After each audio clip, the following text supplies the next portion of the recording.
Your eyes are closed. A breathing tube fills your throat. You hear someone say, "Start the procedure." You try to lift one finger. Nothing moves. You are conscious, but the surgical team may not know it yet. That nightmare has a medical name: accidental awareness during general anesthesia. But before we follow what happens next, here's the truth that matters. It is rare. Modern anesthesia is carefully monitored, and most people remain completely unaware from beginning to end. Meet Maya. She is having emergency abdominal surgery. Dr. Chun is her anesthetist, Omar is the anesthetic nurse, and Dr. Alvarez leads the surgical team. Maya receives medicine through her eyes close, and a breathing tube is placed after she becomes unconscious. Monitors follow her oxygen, breathing, blood pressure, and heart rhythm every second. Now watch the important part. General anesthesia is not one simple on-off switch. Think of it as several locks. One lock blocks consciousness. Another prevents new memories. Pain medicines reduce harmful pain signals.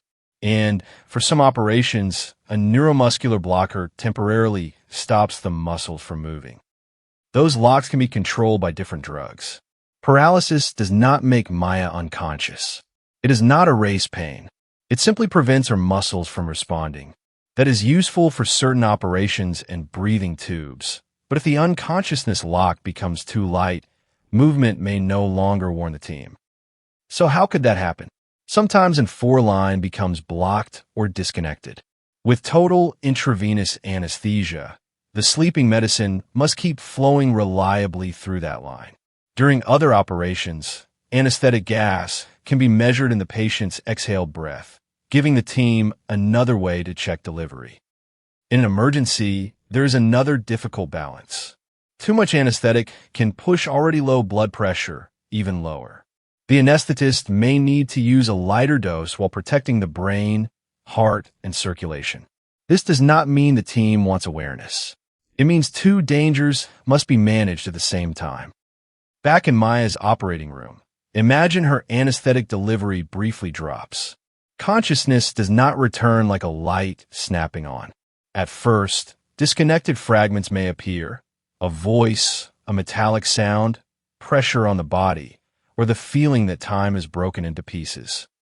Most reported awareness is brief, and hearing or touch is more common than pain. The most frightening version combines awareness with paralysis. Maya tries to open her eyes, speak, breathe differently, or move a hand. The muscle blocker prevents all of it. The ventilator is breathing for her, but the sensation can feel like being trapped. Can Dr. Chin detect this? She is not guessing. She watches Maya's heart rate and blood pressure. She checks oxygen, carbon dioxide, ventilation, and the amount of anesthetic being delivered. In some cases, a forehead sensor processes electrical activity from the brain. But there is no perfect consciousness alarm. Heart rate and blood pressure can change for many reasons, and strong pain medicines may hide those changes. EEG-based monitors can add useful information, especially in selected patients, but different drugs and different brains do not always produce one universal number. Dr. Chen notices the delivery reading has fallen. Omar checks the 4 connection while Dr. Chun increases the hypnotic medicine and confirms every part of the system. The monitor trend settles. If Maya had been aware, the episode may have lasted seconds, not the entire operation. Now, let's put the risk in perspective. The Royal College of Anaesthetists estimates that about 5 people in every 100,000 spontaneously report brief awareness.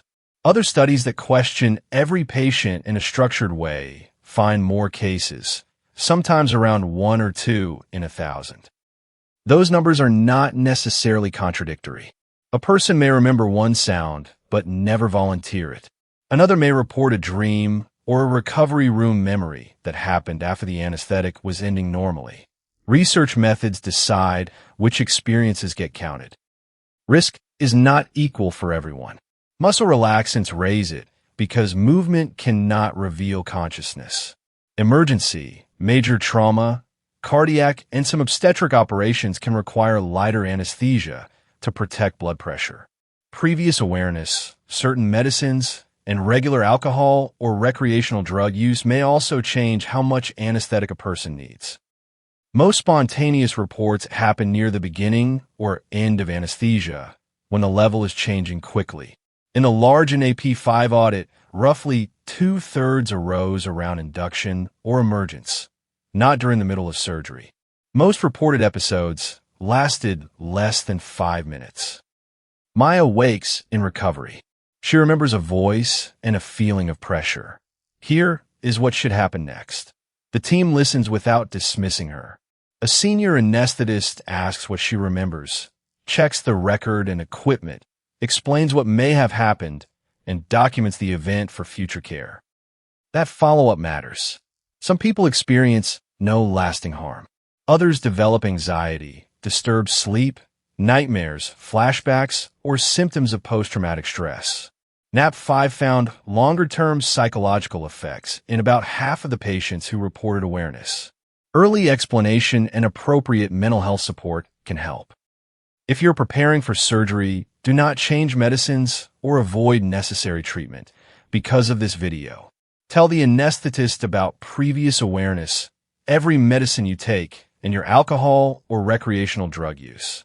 Ask what kind of anesthesia is planned and how you will be monitored. So, what if you woke up during surgery?